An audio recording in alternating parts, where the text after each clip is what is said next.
शांति। अव्यक्त मुरली हम रिवाइज कर रहे हैं। आज 1992 की 8वीं अव्यक्त मुरली है।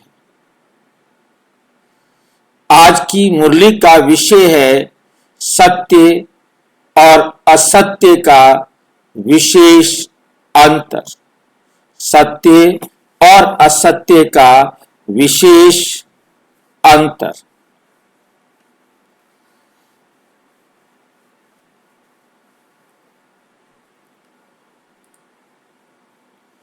आज दिलाराम बाप अपने सर्व बच्चों के दिल की आश पूर्ण करने के लिए मिलन मनाने आए। अव्यक्त रूप में तो सदा सर्व बच्चे मिलन मनाते रहते हैं, फिर भी व्यक्त शरीर द्वारा अव्यक्त मिलन मनाने की शुभ आश रखते। व्यक्त शरीर, हमारे व्यक्त शरीर में व्यक्त शरीर द्वारा अव्यक्त मिलन मनाने की शुभ आश रखते हैं। इसलिए बाप को भी अव्यक्त से व्यक्त में आना पड़ता है। बाप दादा इस समय चारों ओर देश विदेश के बच्चों को देख रहे हैं। मन से मधुबन में है, आप साकार में हो और अनेक बच्चे अव्यक्त रूप से मिलन मना रहे हैं। बाप दादा भी सर्व बच्चों के स्नेह का रिटर्न दे रहे हैं जहां भी हैं, लेकिन याद द्वारा बाप के समीप दिल में है। सबके स्नेह के साथ बाप दादा सुन रहे हैं। बाप जानते हैं कि बच्चों के लिए सिवाय बाप के और कोई याद करने वाला है नहीं, और बाप को भी सिवाय बच्चों के और कोई याद करने वाला नहीं है। सदा इसी स्मृति में रहते हैं कि मैं बाबा का और बाबा मेरा। यही स्मृति सहज भी है और समर्थ बनाने वाली है। ऐसा स्मृति स्वरूप स्नेही बच्चे साकार में साकार में तो क्या, लेकिन स्वप्न में भी कभी असमर्थ हो नहीं सकता। असमर्थ होना अर्थात मेरा बाबा के बजाय कोई और मेरापन आता है। एक बाबा, एक मेरा बाबा, यह है मिलन मनाना।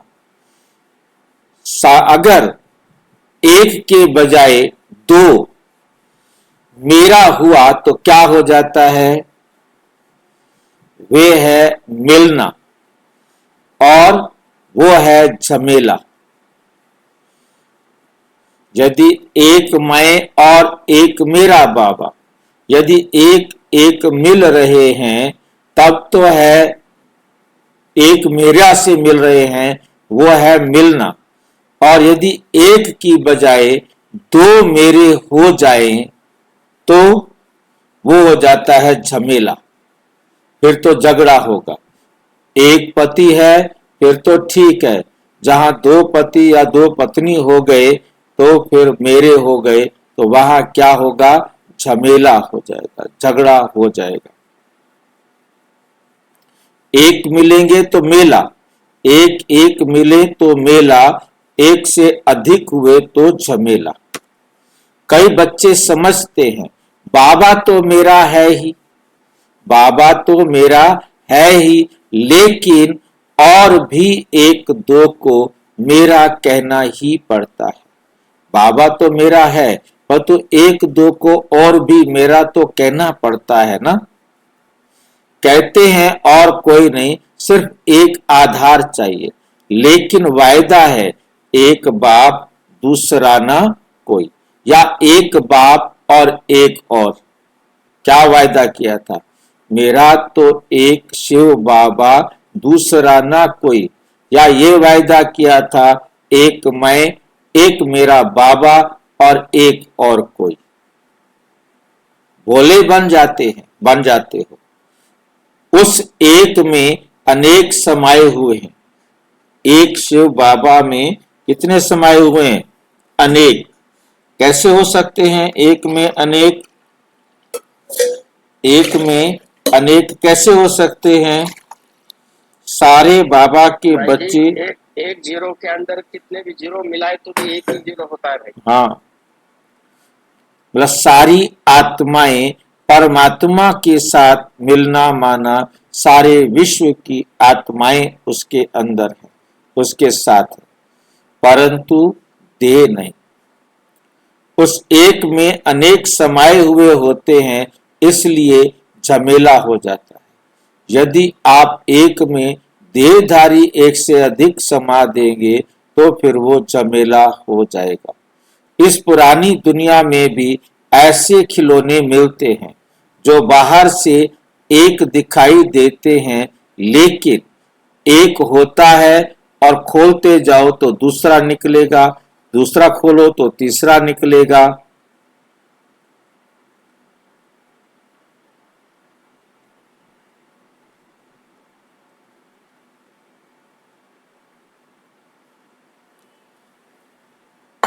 ये भी ऐसा खिलौना है, दिखाई दे एक देता है लेकिन अंदर समाये हुए अनेक है। जब झमेले में चले जाते हैं तो मिलन मनाना कैसे हो सकता है? जब झमेले में चले गए, अनेक हो गए आपके पास, तो फिर वो मिलन कैसे होगा? झमेले में ही लगे रहेंगे या मिलन मनाएंगे? झमेले में ही लगे रहेंगे या मिलन मनाएंगे? सिर्फ दो नहीं सोचो, सिर्फ एक बाप के संकल्प में भी अगर कोई आत्मा को व प्रकृति के साधन को मेरा स्वीकार किया तो ये ऑटोमेटिक ईश्वरीय मशीनरी बहुत फास्ट गति से कार्य करती है। जिस सेकंड अन्य को सहारा बनाया, उसी सेकंड मन बुद्धि को बाप से किनारा हो जाता है। सत्य बाप से किनारा होने के कारण, सत्य बाप से किनारा होने के कारण बुद्धि असत्य को सत्य, रॉन्ग को राइट मानने लगती है, उल्टी जजमेंट देने लगती है। कितना भी कोई समझाएगा कि ये राइट नहीं है, लेकिन वे यथार्थ को, सत्य को भी असत्य की शक्ति से समझाने वाले को रॉन्ग सिद्ध करेगा। ये सदा याद रखो कि आजकल ड्रामा अनुसार असत्य का राज्य है और असत्य के राज्य अधिकारी प्रेसिडेंट रावण है। उसके कितने शीश हैं? अर्थात असत्य की शक्ति कितनी महान है। उसके मंत्री, महामंत्री भी बड़े महान हैं। उसके जज और वकील भी बड़े होशियार हैं। इसलिए उल्टी जजमेंट की पॉइंट्स बहुत वैरायटी और बाहर से मधुर रूप की देते हैं। इसलिए सत्य को असत्य सिद्ध करने में बहुत होशियार होते हैं, बहुत होशियार होते हैं। लेकिन असत्य और सत्य में विशेष अंतर, झूठ और सच में विशेष अंतर क्या है? असत्य की जीत अल्पकाल की होती है। असत्य की जीत क्या होती है? अल्पकाल की होती है, क्योंकि असत्य का राज्य ही अल्पकाल का है। सत्यता की हार अल्पकाल की, और सत्यता की हार अल्पकाल की, और जीत सदा काल की। और असत्य की अल्पकाल की विजय और उसी समय खुशी होती है। जितना थोड़ा समय खुशी मनाते व अपने को राइट सिद्ध करते, तो समय आने पर असत्य के अल्पकाल का समय असत्य के अल्पकाल का समय समाप्त होने पर जितना असत्यता के वश मौज मनाई, उतना ही 100 गुना सत्यता की विजय। सत्यता की विजय प्रत्यक्ष होने पर पश्चाताप करना ही पड़ता है। पश्चाताप करना ही पड़ता है। क्यों? क्योंकि बाप दादा से किनारा, क्योंकि बाप से किनारा स्थूल में किनारा। किसमें किनारा हुआ? स्थूल में किनारा।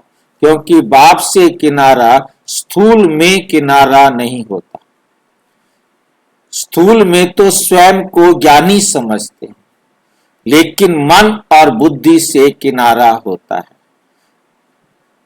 थोड़ा ध्यान से देखें इसको। समाप्त होने पर, समय आने पर असत्य के अल्पकाल का समय, असत्य के अल्पकाल का समय समाप्त होने पर जितनी असत्यता के वश मौज मनाई, उतना ही 100 गुना सत्यता की विजय। 100 गुना क्या होगी? सत्यता की विजय। प्रत्यक्ष होने पर पश्चाताप करना ही पड़ता है। क्योंकि बाप से किनारा स्थूल में किनारा, क्योंकि बाप से किनारा स्थूल में किनारा नहीं होता। स्थूल में तो स्वयं को ज्ञानी समझते हैं, लेकिन मन और बुद्धि से किनारा होता, लेकिन मन और बुद्धि से किनारा होता। और बाप से किनारा होना अर्थात सदा काल की सर्व प्राप्तियों के अधिकार से संपन्न के बजाय अधूरा अधिकार प्राप्त होना। कई बच्चे समझते हैं कि असत्य के बल से असत्य के राज्य में विजय की खुशी व मौज इस समय तो मना ले। भविष्य किसने देखा? भविष्य किसने देखा? कौन देखेगा? हम भी भूल जाएंगे, सब भूल जाएंगे। लेकिन ये असत्य की जजमेंट, ये क्या है? लेकिन ये असत्य की जजमेंट है। भविष्य वर्तमान की परछाई है। बिना वर्तमान के भविष्य नहीं बनता। असत्य के वशीभूत आत्मा वर्तमान, असत्य के वशीभूत आत्मा वर्तमान समय भी अल्पकाल के सुख के नाम मान शान के सुखों के झूले में झूल सकती है, और झूलती भी है। थोड़ी देर के लिए, अल्पकाल के लिए सुख के नाम मान शान के सुखों के झूलों में झूल सकती है और झूलती भी है, लेकिन अति इंद्रिय अविनाशी सुख के झूले में नहीं झूल सकती। अल्पकाल के शान मान और नाम की मौज मना सकते, लेकिन सर्व आत्माओं के दिल के स्नेह का, दिल की दुआओं का मान नहीं प्राप्त कर सकते। दिखावा मात्र मान पा सकते हैं, लेकिन दिल से मान नहीं पा सकते। अल्पकाल का शान मिलता है, लेकिन बाप से सदा दिल तख्त नशीन का शान अनुभव नहीं कर सकते।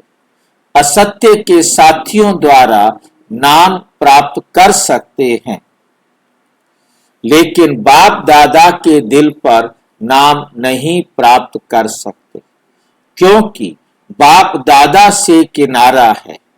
भविष्य की बात तो छोड़ो, वे तो अंडरस्टूड है, लेकिन वर्तमान सत्यता और असत्यता की प्राप्ति में कितना अंतर है। एक दूसरा मेरा बनाया अर्थात असत्य का सहारा लिया, कितना झमेला हुआ, कितना झमेला हुआ। कहने में तो कहेंगे और कुछ नहीं, सिर्फ कभी कभी थोड़ा सहारा चाहिए, सिर्फ कभी कभी थोड़ा सहारा चाहिए। लेकिन वायदा तोड़ना अर्थात झमेले में पड़ना। क्या ऐसा वायदा किया है? एक मेरा बाबा और कभी कभी दूसरा भी अलाउ है। ये लिखा था क्या? चाहे अल्पकाल के नाम मान शान का सहारा लो, चाहे अल्पकाल के नाम मान शान का सहारा लो, चाहे व्यक्ति का लो, चाहे वैभव का लो, जब दूसरा ना कोई तो फिर दूसरा कहां से आया। यह असत्य के राज्य के झमेले में फंसाने की चतुराइयां हैं। जैसे बाप कहते हैं ना, मैं जो हूं, जैसे बाप कहते हैं ना, मैं जो हूं, जैसा हूं वैसा मुझे नंबरवार जानते हैं। ऐसे असत्य के राज्य अधिकारी रावण को भी जो है जैसा है वैसे सदा नहीं जानते हो, कभी भूल जाते हो, कभी जानते हो।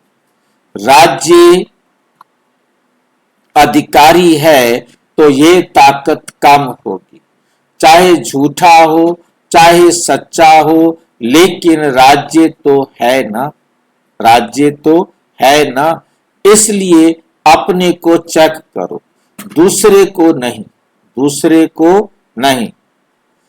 आजकल दूसरों को चेक करने में सब होशियार हो गए हैं। बाप दादा कहते हैं अपना चेकर बनो और दूसरे का मेकर बनो, लेकिन करते क्या हो, दूसरे का चेकर बन जाते हो और बातें बनाने में मेकर बन जाते हो।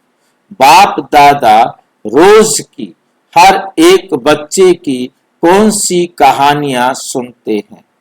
बहुत बड़ा किताब है कहानियों का, तो अपने को चेक करो। दूसरे को चेक करने लगते हो तो लंबी कथाएं बन जाती हैं, और अपने को चेक करेंगे तो सब कथाएं समाप्त हो जाती हैं। एक सत्य जीवन की कथा प्रैक्टिकल में चलेगी। सभी कहते हैं बाबा आपसे बहुत प्यार है, सिर्फ कहते हो वा करते भी हो। बच्चे कहते हैं बाबा हम आपको बहुत प्यार करते हैं, तो बाबा पूछते हैं सिर्फ कहते हो या करते भी हो? क्या कहेंगे? कभी कहते हो कभी करते हो। बाप के प्यार का प्रत्यक्ष सबूत बाप के प्यार का प्रत्यक्ष सबूत बाप ने दे दिया। जो हो जैसे हो मेरे हो, लेकिन अभी बच्चों को सबूत देना है। क्या सबूत देना है? बाप कहते हैं जो हो जैसे हो मेरे हो, और आप क्या कहेंगे? जो है वो सब आप हो, ऐसे नहीं, थोड़ा थोड़ा और भी है। बाप से प्यार है, लेकिन कभी कभी असत्य के राज्य में प्रभाव में आ जाते हैं। अच्छा, चारों ओर के यथार्थ सत्य को परखने वाले सच्चे बाप के सच्चे बच्चों को सर्व स्नेह में, चारों ओर के यथार्थ सत्य को परखने वाले सच्चे बाप के सच्चे बच्चों को सर्व स्नेह में समाये हुए श्रेष्ठ आत्माओं को, सर्व सदा वायदे को निभाने वाली समर्थ आत्माओं को, सर्व यथार्थ परखने वाली शक्तिशाली आत्माओं को, सर्व याद और सेवा में निर्विघ्न रहने वाले, सदा साथ और समीप रहने वाले बच्चों को याद, प्यार और नमस्ते। हम बच्चों की भी बाप दादा को नमस्ते, नमस्ते, नमस्ते। दादियों से मुलाकात। जितना जो सेवा के समय के निमित्त बनते हैं, उतना ही दिल का 1000 गुना स्नेह सेवा के साथ अनुभव होता है। इसलिए जिम्मेवारी जिम्मेवारी नहीं लगती, खेल लगता है।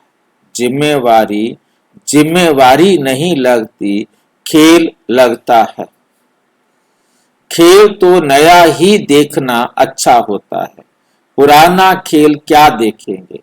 जब वृक्ष का विस्तार होता है, तभी सार बीज प्रत्यक्ष दिखाई पड़ता है। विस्तार सार को प्रत्यक्ष करता है, मजा आता है। क्या आता है? मजा आता है ना। विश्व के तख्त नशीन होने के पहले सेवा के तख्त नशीन बनना होता है। जो जितना सेवा के तख्त नशीन बनते हैं, उतना ही विश्व के तख्त नशीन बनता है। बेहद की सेवा का तख्त मिला है ना। अच्छा मेकअप श्रृंगार किया है, अच्छा है। मधुबन में रहना है या मधुबन में रहना है, ये सभी मधुबन में रहने वाले हैं। मधुबन की सीट मिली है, तो मधुबन है सेवा का तख्त। मधुबन क्या है? सेवा का तख्त। बेहद की सेवा का तख्त। अच्छा ग्रुप है, अच्छी सेवा चल रही है ना।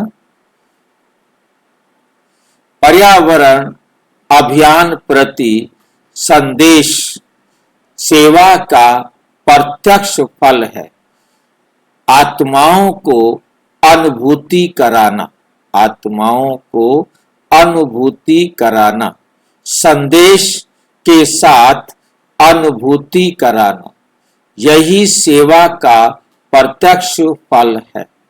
संदेश देना तो कब भी, भविष्य में भी, संदेश देना तो कब भी, भविष्य में भी जान सकते हैं, लेकिन अनुभूति प्रत्यक्ष फल, क्योंकि अनुभूति तो अभी हमको करना है, अभी ही उसका सुख अनुभव करना है। हाँ जी भाई जी, खुद अनुभूति करेंगे तो औरों को करा सकेंगे ना भाई। हाँ, मतलब अनुभूति तो अभी करनी है, सेवा तो फिर कभी भी हो जाएगी, पर तो अनुभूति का फल तो अभी चाहिए। आप लोगों के एक उदाहरण दीजिए ना कि सामने वाले को अनुभूति कैसे हो। हमने अनुभूति करनी है, सामने वाले को तो अनुभूति सेवा में बाद में होगी ना। अनुभूति प्रत्यक्ष फल है, अभी जो करेगा उसी को अनुभूति मिलेगी ना।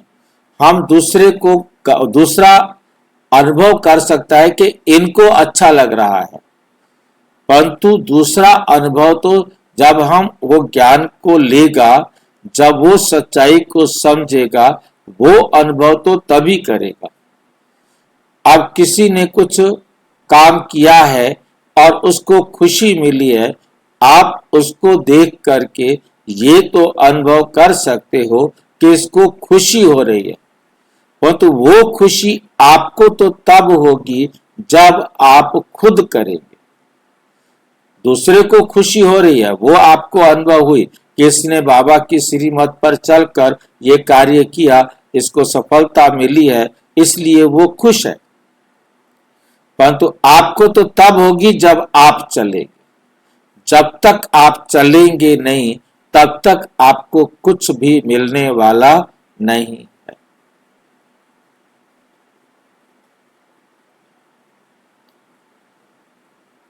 इसकी आवश्यकता है जो सिवाय आप लोगों के कोई करा नहीं सकते, कोई करा नहीं सकता।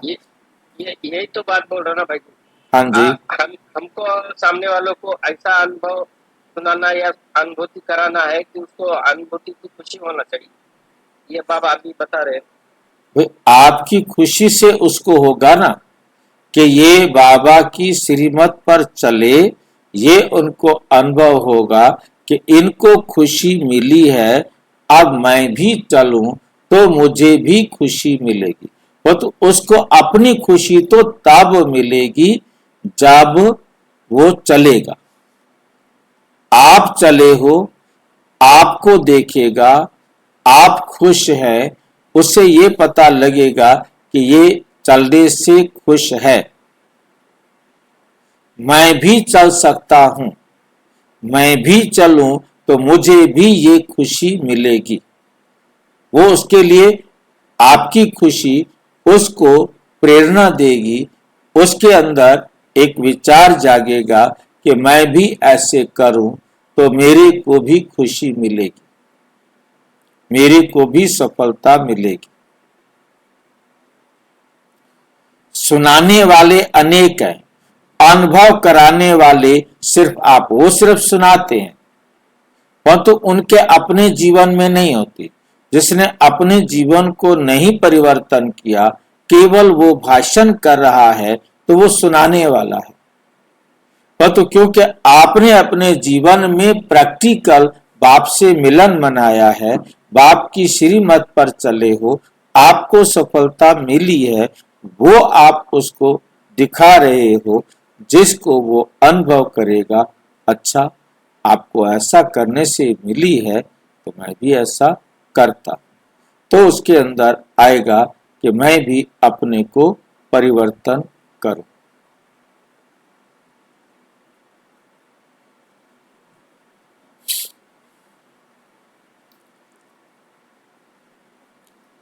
अच्छा, अव्यक्त बाप दादा की पर्सनल मुलाकात। ग्रुप नंबर 1, दुख की लहर से मुक्त होने के लिए कर्म योगी बनकर कर्म करो।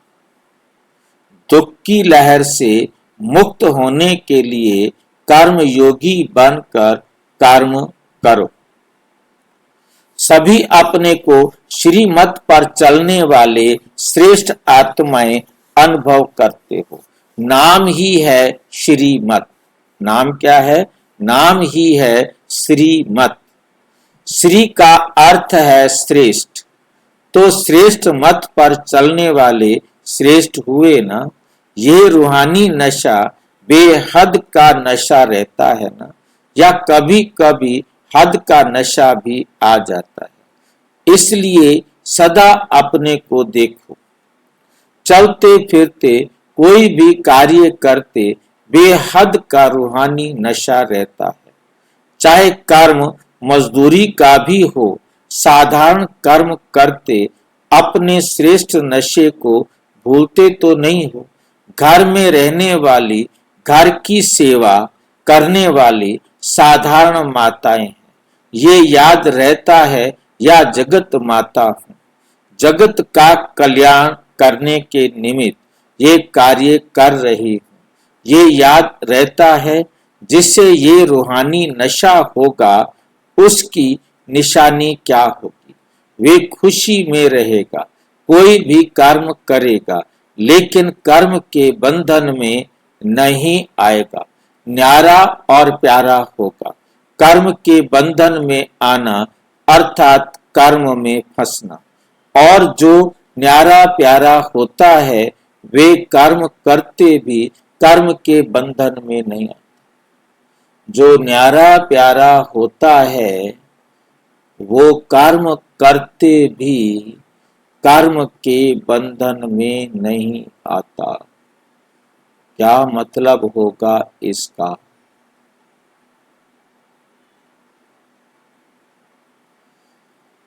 कर्म योगी बन कर्म करता है वो बंधन में नहीं आता। क्यों नहीं आता? भाई जी, उसका जिम्मेदारी खुद लेता है इसलिए बंधन में आता है। मेरा कुछ भी नहीं, बाबा का सेवा है, बाबा कराएगा, करा के देगा, कराने वाला वो होगा, तो बंधन मुक्त होगा वो।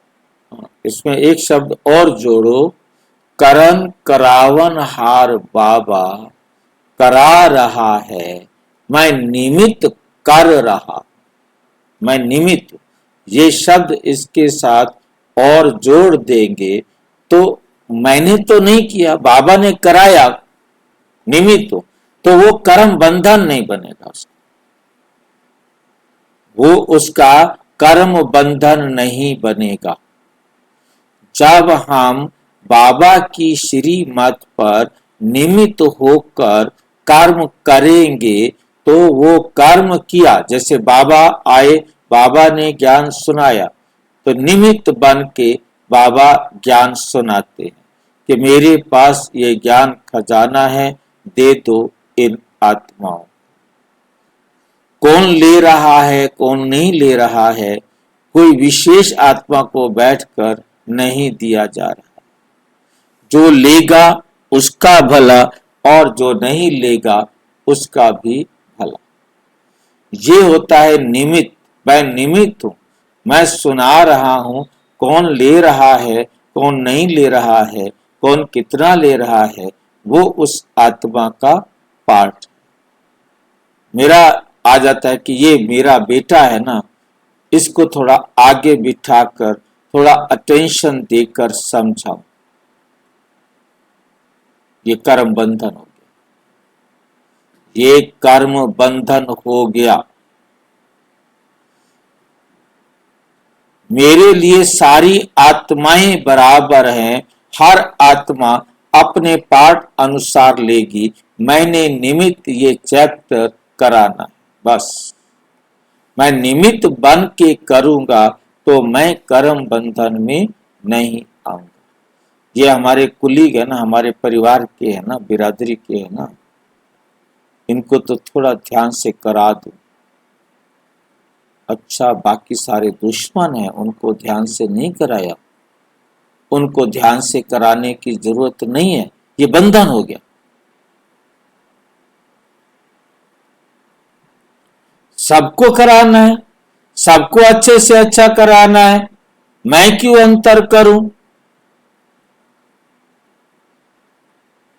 मैं क्यों अंतर करूं? करण करावन हार करा रहा है, मैं निमित्त बन कर रहा हूं। ओम शांति।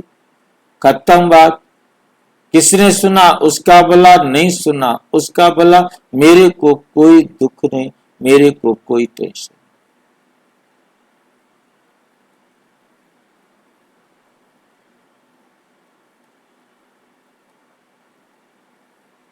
समझ में आया कि कर्म बंधन से मुक्त होने का तरीका है अपने आप को निमित्त बनकर कर्म करो।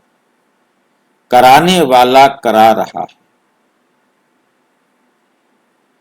भाई जी, छोटा सा भी अंश बाकी नहीं रहना चाहिए। हाँ, लेकिन कर्म योगी बनकर कर्म करने से दुख की लहर से मुक्त हो जाएंगे, क्योंकि कर्म योगी है, कर्म योगी निमित्त होता है। कर्म योगी क्या होता है? निमित्त। योगी बाबा की श्रीमत के अनुसार वो कर्म कर रहा है, तो निमित्त है। अब उससे कुछ भी हो, उससे दुख की लहर नहीं आएगी और खुशी की लहर भी नहीं आएगी, क्योंकि खुशी भी बांधने के निमित्त बन जाती, दुख की लहर से मुक्त हो जाएंगे, सदा न्यारा होने के कारण प्यारे रहेंगे। तो समझा कैसे रहना है, कर्म बंधन मुक्त, कर्म का बंधन खींचे नहीं, मालिक होकर कर्म कराएं, लेकिन मालिक न्यारा होता है ना, मालिक होकर कर्म करना, इसे कहा जाता है बंधन मुक्त। ऐसी आत्मा सदा स्वयं भी खुश रहेगी और दूसरों को भी खुशी देगी। ऐसे रहते हो, सुनते तो बहुत हो, अभी जो सुना है वे करना, करेंगे तो पाएंगे। अभी अभी करना, अभी अभी पाना, अभी अभी करना, अभी अभी पाना, अभी अभी करेंगे और अभी अभी पाएंगे। खुशी भी अभी मिलेगी, अभी करेंगे तो अभी खुशी मिलेगी। माताओं को कभी दुख की लहर आती है, अब फंस गई बेचारी माता। माताओं को दुख की लहर आती है, कभी मन से रोती हो, पूछ रहे हैं बाबा। कभी दुख की लहर आती है, कभी मन से रोती हो। मन का रोना तो सबको आ सकता है, तो श्रीमत है सदा खुश रहो। श्रीमत ये नहीं कि कभी कभी रो लो। बहुत काल मन से व आंखों से रोया, रावण ने रुलाया ना। लेकिन अभी बाप के बने हो, खुशी में नाचने के लिए, रोने के लिए नहीं। रोना खत्म हो गया, दुख की लहर ये भी रोना है, दुख की लहर ये भी रोना है। ये मन का रोना हो गया। सुखदाता के बच्चे सदा सुख में झूलते रहो, दुख की लहर आ नहीं सकती। भूल जाते हो तब आती है, इसलिए अभूल बनो। अभूल माना, अभूल माना क्या होता है? ऐसे ऐसे शब्द ढूंढ के लाता है बाप। भूल माने तो मुझे पता है, भूल जाना। ये अभूल माना क्या होता है? जानकर भूल जाना।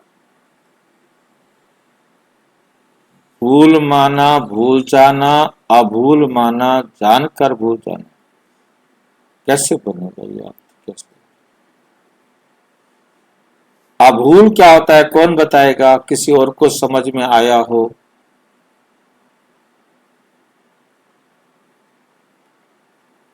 मैं जी ज्ञान के आधार पर फुल स्टॉप लगाना। अभूल। और कोई क्लास में बैठे हैं कि सारे चले गए? कभी नहीं भूलना, मतलब भूलता प्राइवेसी है। भूलने का मतलब है भूल जाना, और अभूल का मतलब कभी नहीं भूलना। कभी नहीं भूलना। हाँ भाई जी, कभी नहीं भूलना। उल्टा हो जाता है। कभी नहीं भूलने का क्या मतलब होता है? उसका फिर बाद में याद नहीं आना। हाँ जी, भूल को भी भूल जाना, भूलने को भी भूल जाना कि क्या हुआ था। अभूल तो भूल को भी भूल जाना, डबल भूल जाना। किसकी बात मानो? ये सारे तो दो मत खड़े हो गए। कोई फाइनल बताओ भी, जो दोनों में ठीक हो। दोनों में कौन ठीक है? श्रीमत से ढूंढ रहा हूँ भाई जी, श्रीमत क्या कहती है? हम वही पूछ रहा हूँ, भाई बहनों से पूछ रहा हूँ, बताओ। भूल अचूक कभी ना भूले। हाँ जी, भूल का अर्थ है अचूक, कभी ना भूले, कभी ना चूके। भूल का मतलब होता है भूल जाना, और भूल का मतलब होता है कभी ना भूलना। सुधा याद।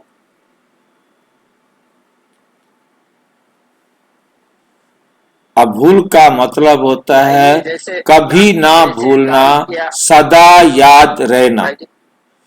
अभूल का मतलब होता है कभी ना भूलना, सदा याद रखना। अभूल बनो मतलब सदा याद रखो, कभी भी नहीं भूलो। आ का मतलब नहीं, ठीक है नहीं। जैसे ज्ञान, अज्ञान, नहीं ज्ञान। ज्ञान होता है ज्ञान, जानकारी है। अज्ञान जानकारी नहीं है।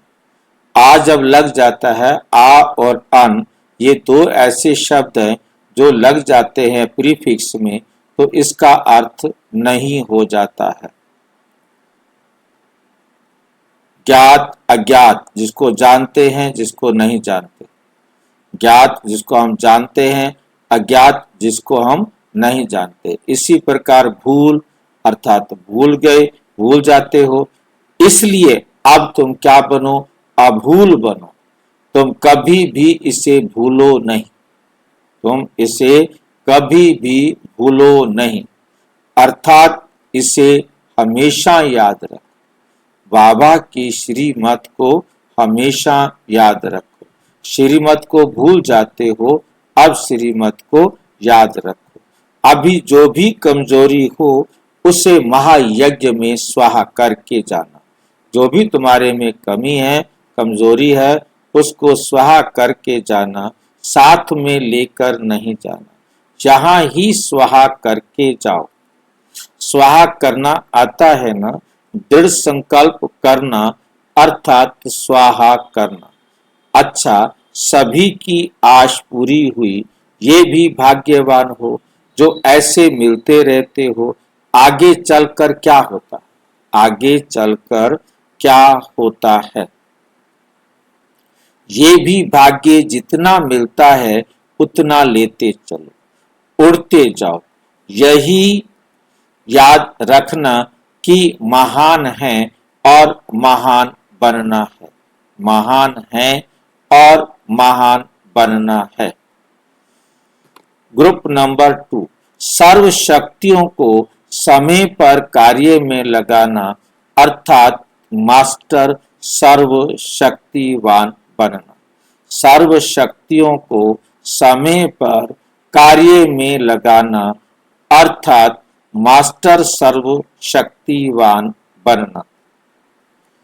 शक्तियों का पूजन देखकर क्या स्मृति में रहता है, अपने को चेक करते हो। जैसे शक्तियों को अष्टभुजाधारी दिखाते हैं, तो हम भी अष्ट शक्तिवान मास्टर सर्व शक्तिवान आत्मा हूं। ये अष्ट तो निशानी मात्र हैं, लेकिन हैं तो सर्व शक्तियां, हैं तो सर्व शक्तियां। शक्तियों का नाम सुनते, शक्तियों का पूजन देखते सर्व शक्तियों की स्मृति आती है, या सिर्फ देख करके खुश हो। जड़ चित्रों में कितनी कमाल भर देते हैं, तो चैतन्य का ही जड़ बनता है ना। तो चैतन्य में हम कितने कमाल के बने अर्थात श्रेष्ठ बने हैं, तो ये खुशी होती है कि ये हमारा यादगार है या देवियों का है। देवियों के साथ गणेश की भी पूजा होती है ना, तो प्रैक्टिकल में ऐसे बने हैं, तब तो यादगार बना है।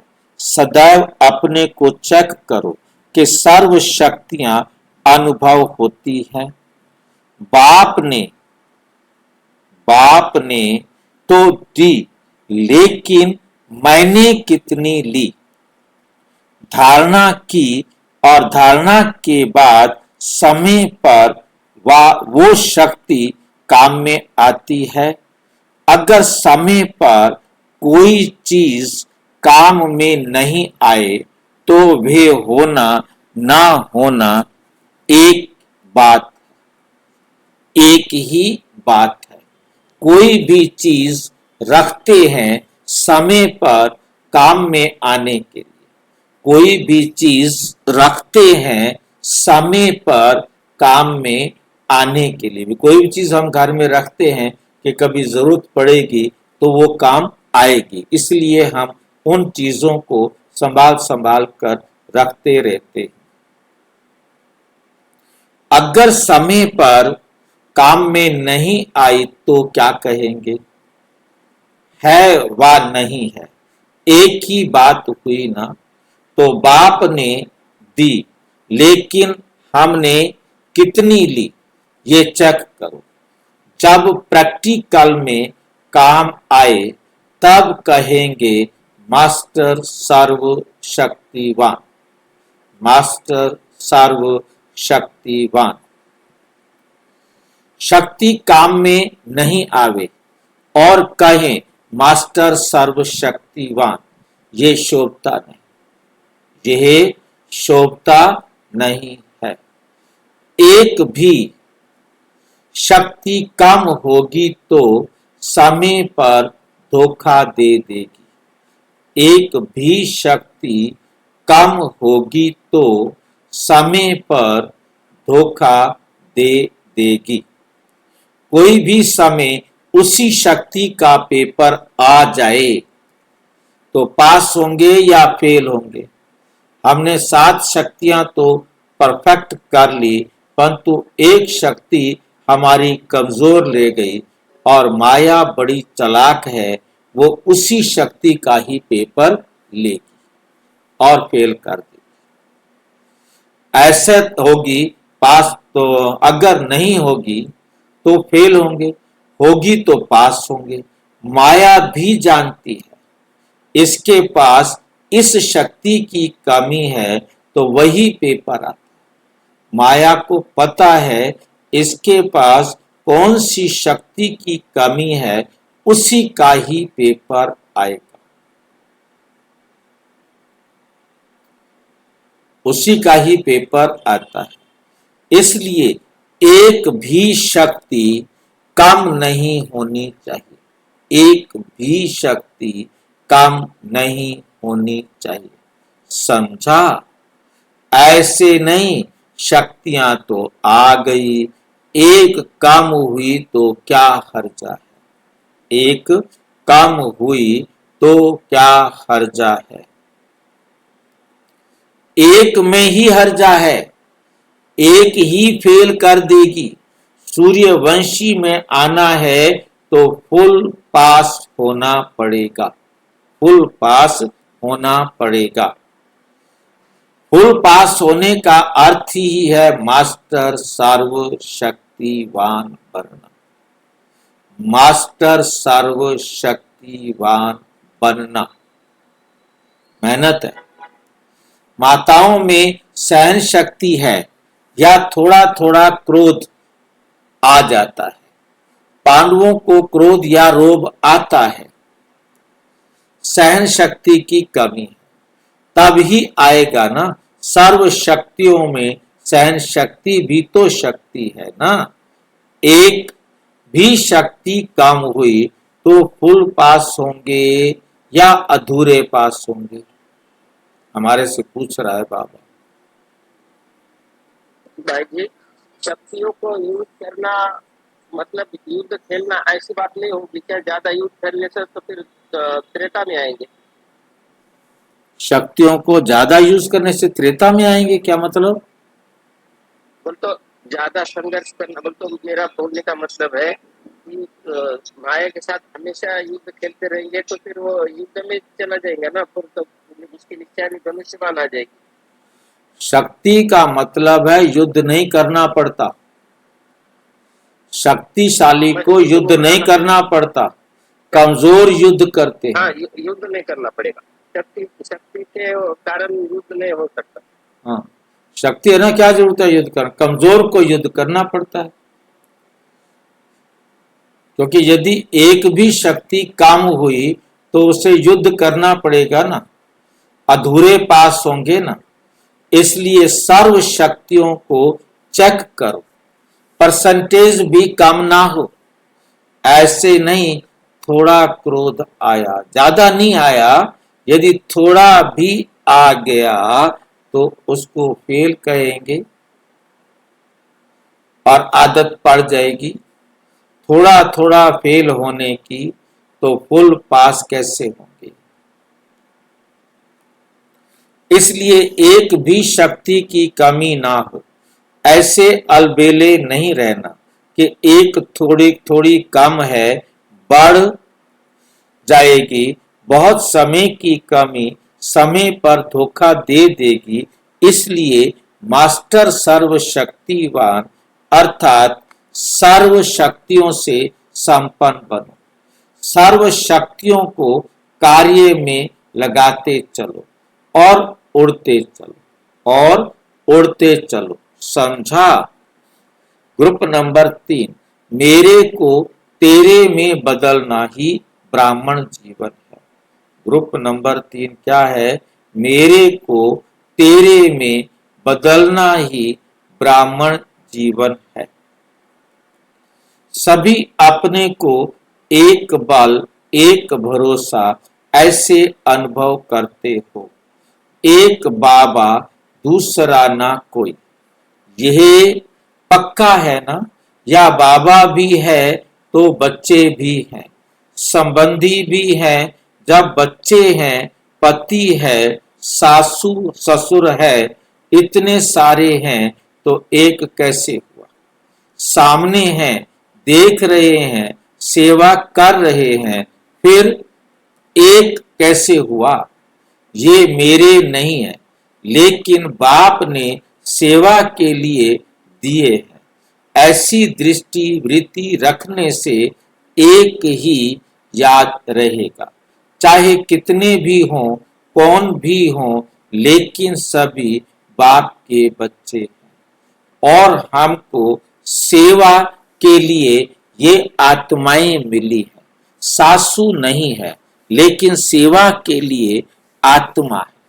ऐसी वृत्ति रहती है। बच्ची को बच्ची नहीं समझते, मेरी कन्या है, मेरी कन्या का कल्याण करो। ऐसे नहीं कहते कि बाप ने सेवा अर्थ निमित्त बनाया है, घर में नहीं रहे हुए हो, लेकिन सेवा स्थान पर रहे हुए हो। मेरा सब तेरा हो गया, मेरा कुछ नहीं, शरीर भी मेरा नहीं। जब मेरा है ही नहीं तो बॉडी कॉन्शियस कैसे हो सकता है?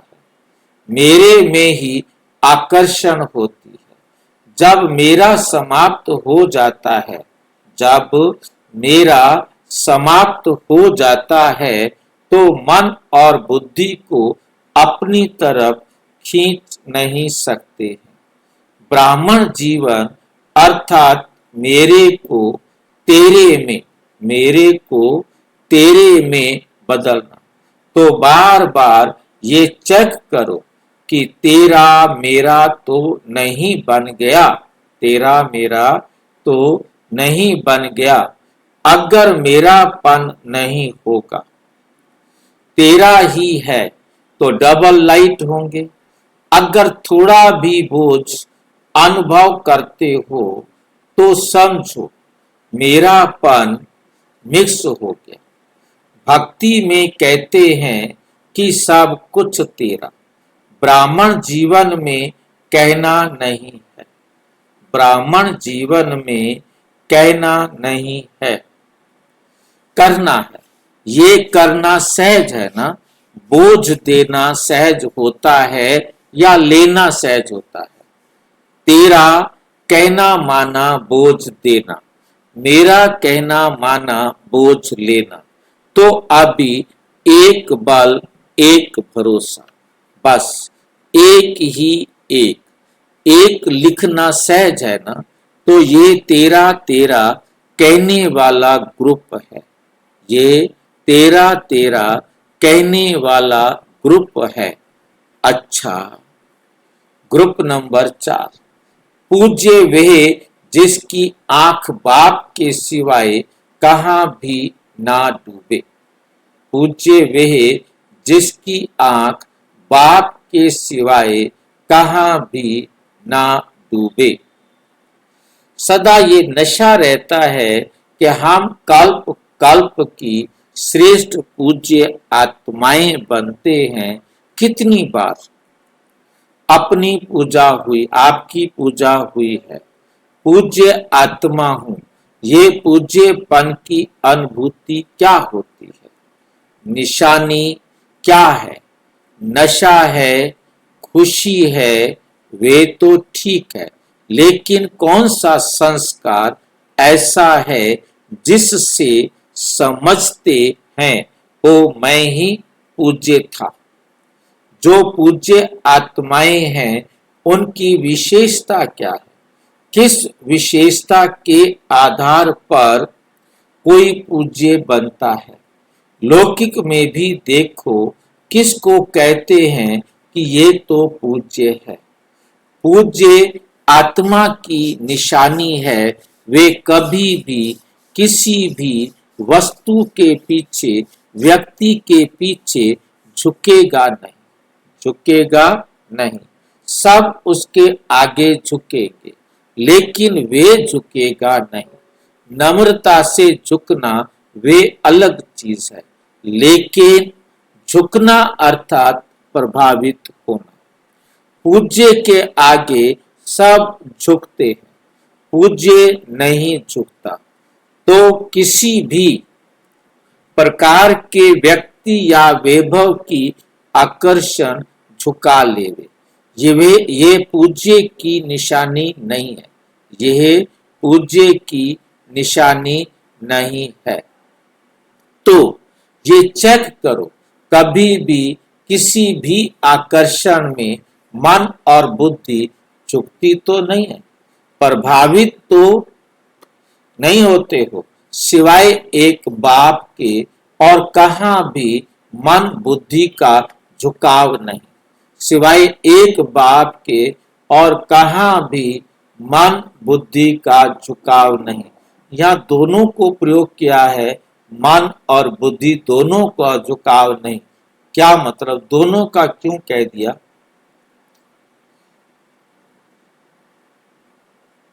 क्योंकि सबसे पहले मन बाबा के सिवाय किसी और की तरफ जाएगा, किसी को देखेगा, सुनेगा, कोई बात होगी और वो बात बुद्धि के पास पहुंचाएगा।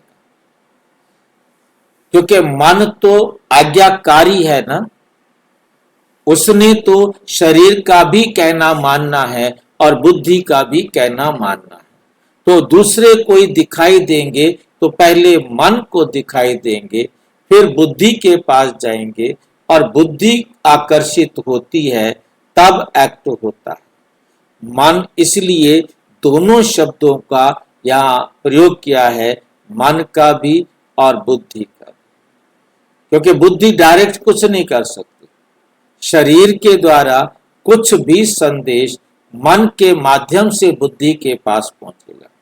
कोई भी व्यक्ति को देखा, वस्तु को देखा, विषय को देखा, कोई बात को देखा, कुछ भी देखा, वो अच्छा लगा, तो जो चीज अच्छी लगी वो मन ही बुद्धि के पास पहुंचाता है, देखो ये है। अब बुद्धि वहां लालायित होती है या नहीं होती है, झुकती है या नहीं झुकती है, ये बुद्धि का पार्ट है।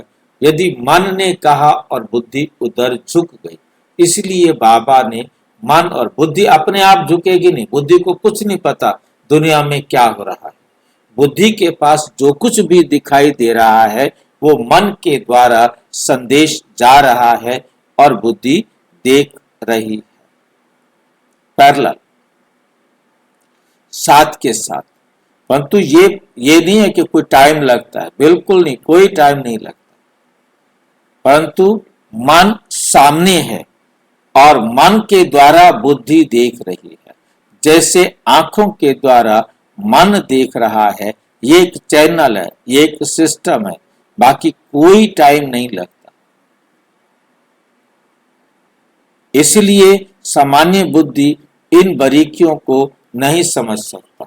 अब आंख के अंदर भी यदि आप ध्यान से देखें, आंख के बारे में थोड़ा सा जानकारी ले सकते हैं कि हमारे पास बाहर जो है एक शीशा है, लेंस है, उसके ऊपर जो कुछ भी सामने दिखाई दे रहा है वो हमारे पीछे, आंख के पीछे एक पर्दा है।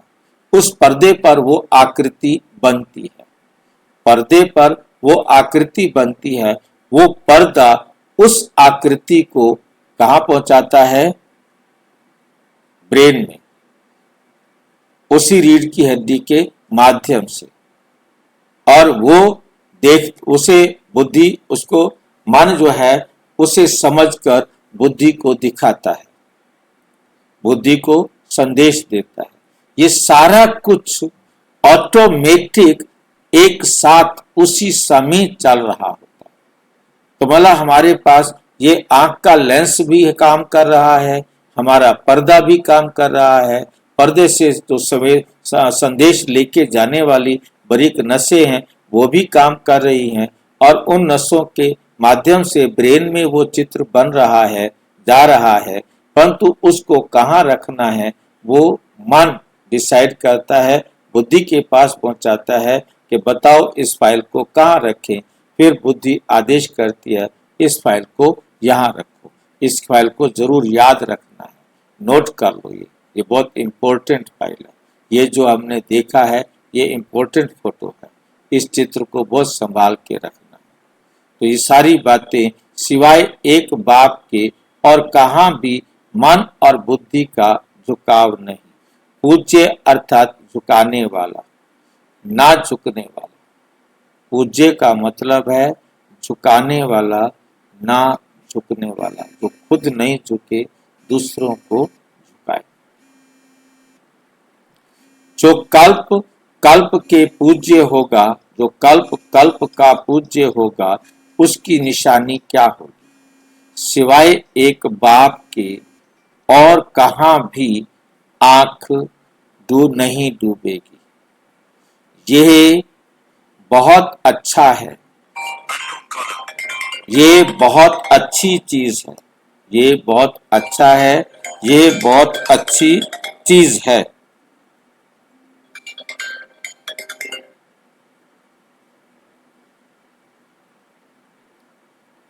नहीं, पूज्य आत्माओं के आगे, पूज्य आत्माओं के आगे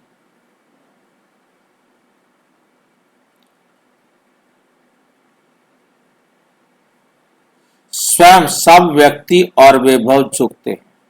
जो पूज्य आत्माएं होती हैं उनके आगे स्वयं सब व्यक्ति और वैभव झुकते हैं।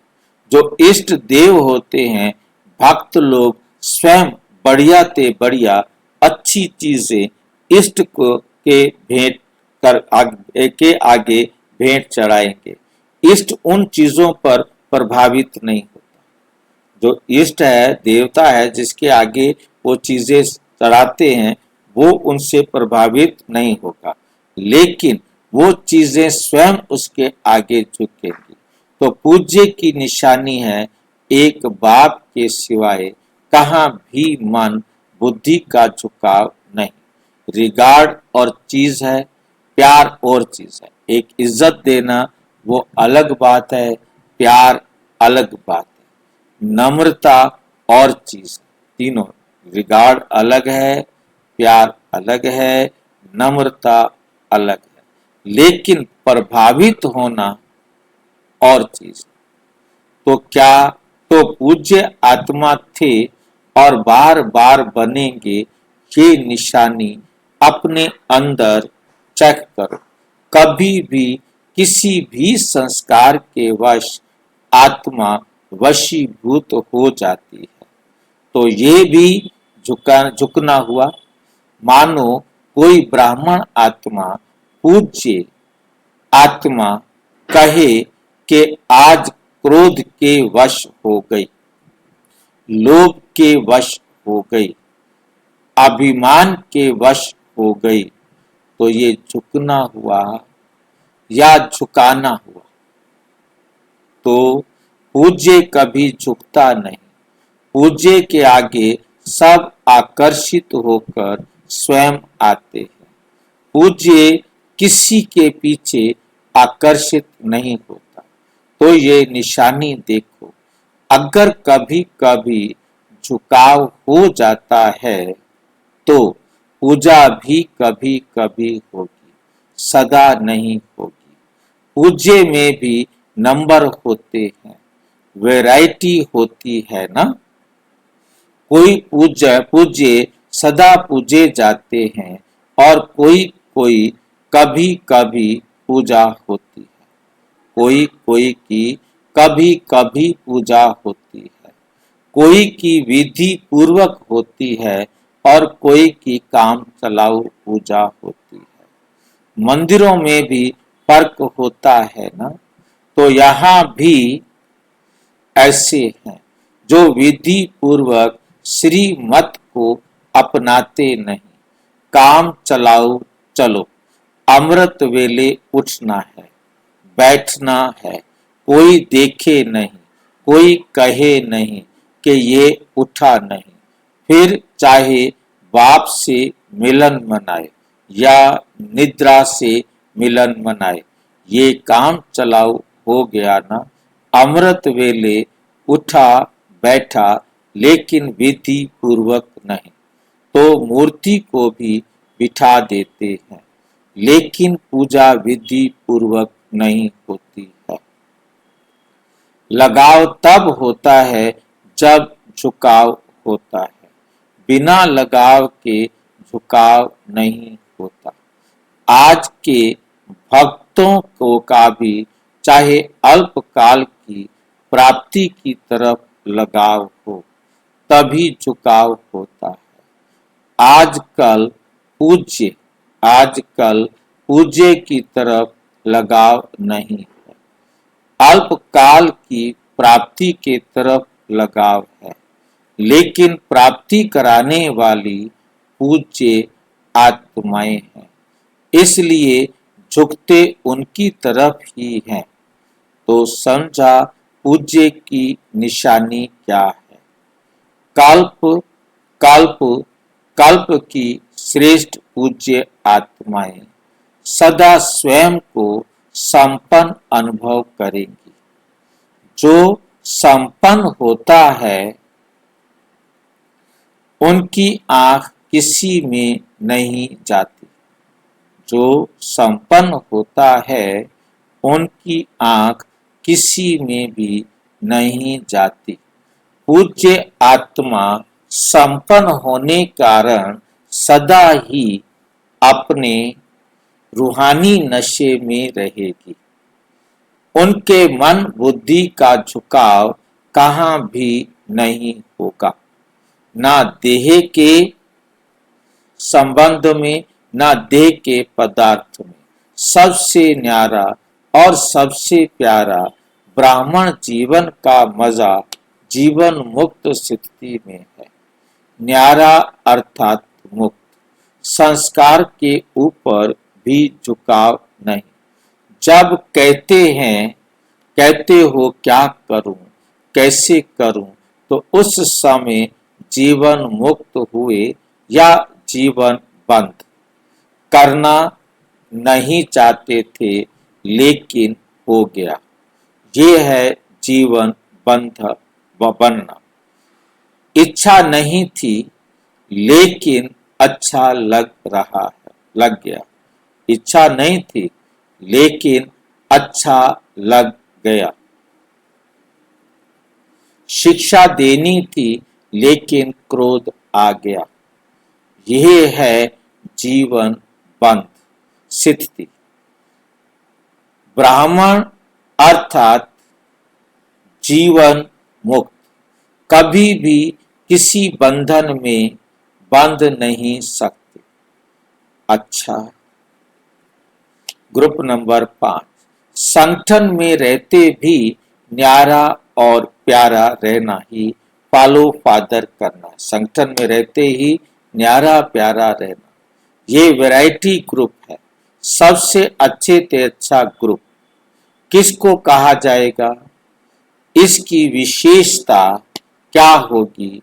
सबसे अच्छा ग्रुप वे है जो ग्रुप में रहते हुए भी निर्विघ्न रहे, संतुष्ट रहे। कोई अकेला निर्विघ्न रहता है, ये कोई बड़ी बात नहीं, लेकिन बड़े संगठन में भी हो और निर्विघ्न भी हो।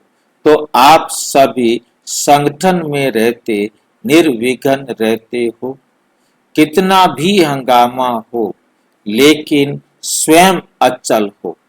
ऐसे ग्रुप के हो जैसे बाप अकेला तो नहीं है ना, परिवार वाला है। सबसे बड़े ते बड़ा परिवार बाप का है और जितना बड़ा परिवार उतना ही न्यारा और सर्व का प्यारा है। जितनी सेवा उतना न्यारा। तो फॉलो फादर करने वाले हो ना, इसलिए आप सब का यादगार यहाँ अचल घर बना हुआ है। कितना भी कोई हिलावे हिलेंगे नहीं। एक तरफ एक डिस्टर्ब करे, दूसरी तरफ दूसरा डिस्टर्ब करे तो क्या करेंगे? कोई सैल्वेशन नहीं मिले फिर हलचल होगी। कोई इंसल्ट कर दे फिर हलचल होगी। अचल अर्थात चारों ओर कितना भी कोई हिलाने की कोशिश करे लेकिन संकल्प में भी अचल। एक संकल्प भी हमें ना हिलाए। बस हमने बाबा की श्रीमत पर ही चलना है, चाहे फायदा हो चाहे नुकसान हो। देखो अच्छे हो तब तो बाप दादा ने पसंद करके अपना बनाया। देखो अच्छे हो तो जो बाप दादा ने पसंद करके अपना बनाया। अच्छे हैं और सदा अच्छे रहेंगे। अच्छा अच्छा समझने से अच्छे हो ही जाते हैं। बाप दादा हर एक बच्चे में विशेषता ही देखते हैं। विशेषता देखते वर्णन करते करते विशेष बन ही जाएंगे। कल थे आज हैं और कल फिर बनेंगे। आज और कल में सारा ड्रामा आ गया। जितना जितना संपूर्ण बनते जाएंगे तो ये स्मृति स्पष्ट होती जाएगी। जितनी स्मृति स्पष्ट होती है उतना नेचुरल नशा रहता है। अच्छा, चारों ओर के डबल विदेशी बच्चों को डबल नशे में रहने की मुबारक। एक याद का नशा, एक सेवा का नशा, डबल नशा है ना। अच्छा, हिम्मत बच्चों की मदद बाप की। ऑस्ट्रेलिया के बच्चे भी जो चाहे वो कर सकते हैं, सिर्फ कभी गुप्त हो जाते, कभी प्रत्यक्ष हो जाते, लेकिन हिम्मत और मदद के भी पात्र। अच्छा, सभी को याद। Group number 6। Group number 6। हर ब्राह्मण ब्रह्मा बाप का दर्पण बने। हर ब्राह्मण क्या बने? ब्रह्मा बाप का दर्पण बने। यही है बाप की श्रेष्ठ आश। दर्पण बनना क्या होता है? हर ब्राह्मण ब्रह्मा बाप का दर्पण बने। सबको उनके चेहरे से ब्रह्मा बाप दिखाई दे।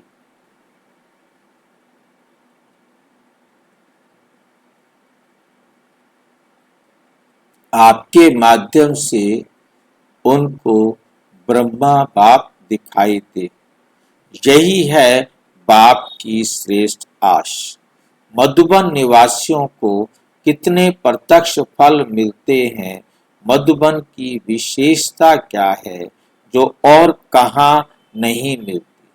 ये श्रेष्ठ कर्म भूमि पर रहने वाले सदा फॉलो फादर करते।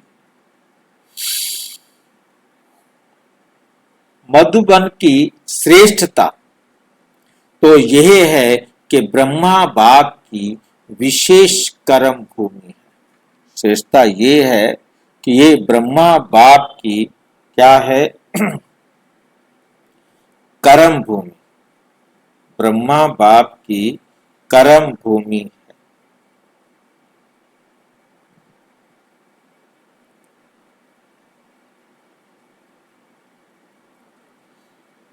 तो मधुबन निवासी जो भी कर्म करते हैं, मधुबन निवासी जो भी कर्म करते हैं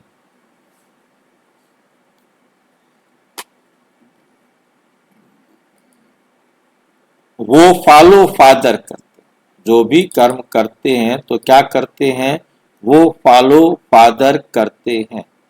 कर्म भूमि की विशेषता, कर्म भूमि की विशेषता कर्म की है। कर्म भूमि में विशेषता किसकी है, कर्म की है। तो कर्म में फॉलो है, कर्म में क्या है, फॉलो है। जो भी फॉलो फादर करते हैं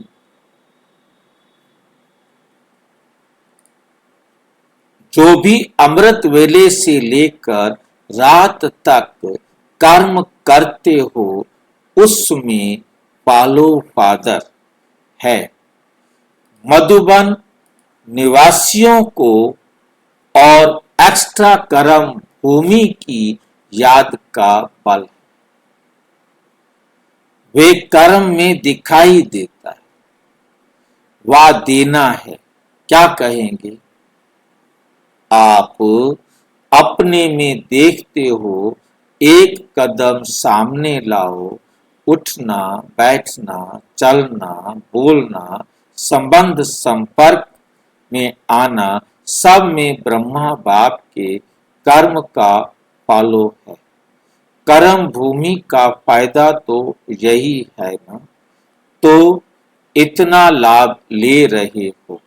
शक्तियां क्या समझती है, कर्म भूमि का लाभ जितना मधुबन ले सकता है उतना औरों को लेने आना पड़ता है और आपको मिला हुआ है। वरदान भूमि है, कर्म भूमि है, तो हर कर्म वरदान योग्य है। जो कोई भी देखे तो मुख से वरदान निकले, इसको कहेंगे वरदान भूमि का वरदान लेना। चाहे साधारण कर्म कर रहे हो, लेकिन साधारण कर्म में है विशेषता दिखाई दे। साधारण कर्म में भी क्या विशेषता दिखाई दे, यही मधुबन की विशेषता है ना। इसमें सर्टिफिकेट लेना है। आज इनकम टैक्स का सर्टिफिकेट मिला है ना, तो मधुबन वालों ने कौन सा सर्टिफिकेट लिया है, लेने वाले अधिकारी तो हो ना। विशेष ब्रह्मा बाप की अपने कर्म भूमि में रहने वालों के प्रति ये विशेष श्रेष्ठ आशय कि मधुबन का एक एक ब्राह्मण आत्मा, श्रेष्ठ आत्मा हर कर्म में ब्रह्मा बाप के कर्म का दर्पण हो। तो दर्पण में क्या दिखाई देता है, यही दिखाई देता है ना। अगर आप दर्पण में खड़े होंगे तो हूबहू आप ही दिखाई देंगे। जैसे दर्पण के आगे जो खड़ा होगा वही दिखाई देगा ना। या दूसरा, तो ब्रह्मा बाप के कर्म आपके कर्म के दर्पण में दिखाई दे, क्योंकि आपने सिर्फ ब्रह्मा बाप को देखना है। जब आप ब्रह्मा बाप को देख रहे हैं, ब्रह्मा बाबा जो कर्म कर रहे हैं वो कर्म आपके चेहरे से सबको दिखाई दे, आपकी आंखों से दूसरों को दिखाई दे।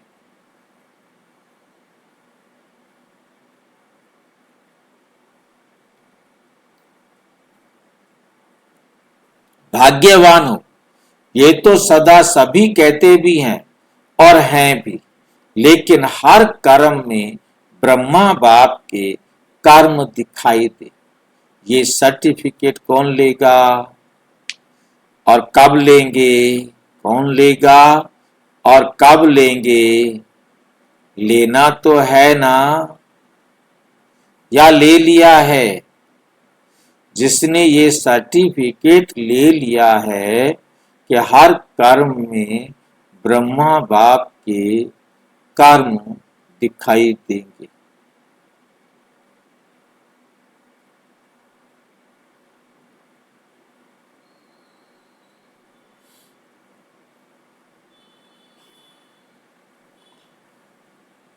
जिसने ये सर्टिफिकेट ले लिया है कि हर कर्म में ब्रह्मा बाप के कर्म दिखाई दे रहे हैं, उनका बोल, ब्रह्मा का बोल, समान उठना बैठना देखना चलना सब समान।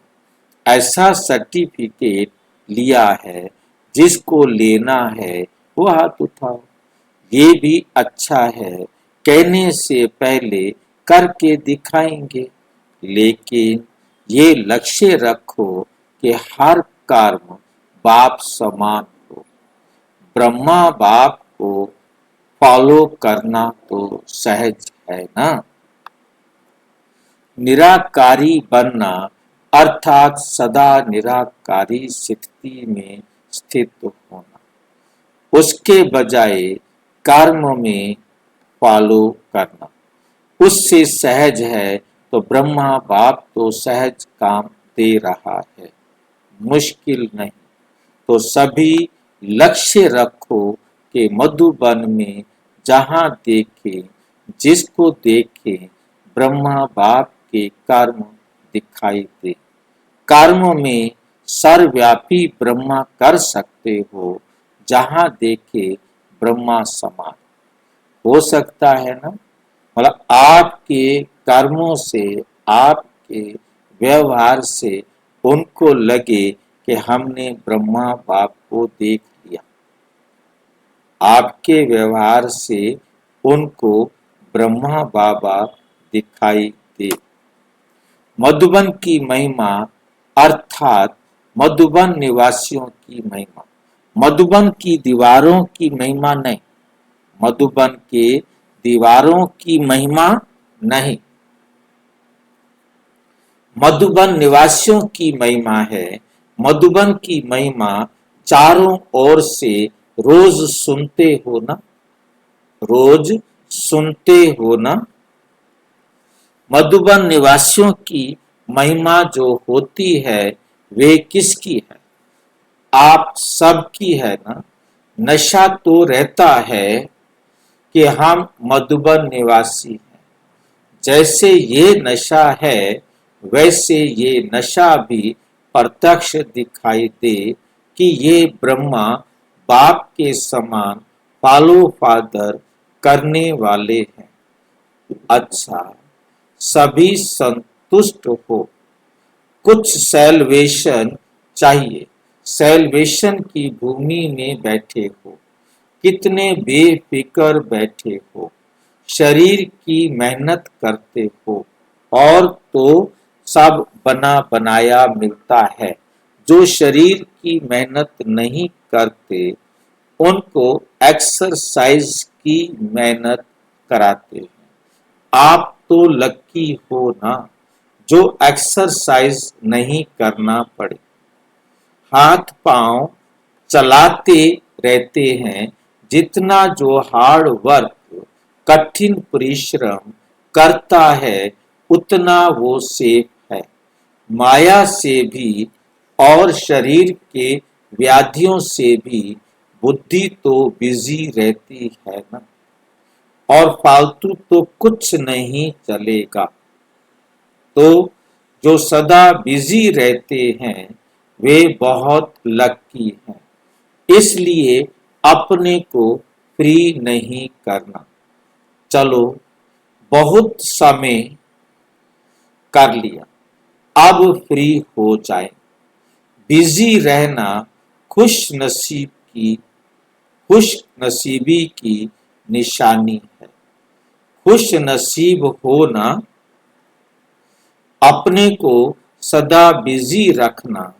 अच्छा, मधुबन निवासियों का पहला चांस मिला।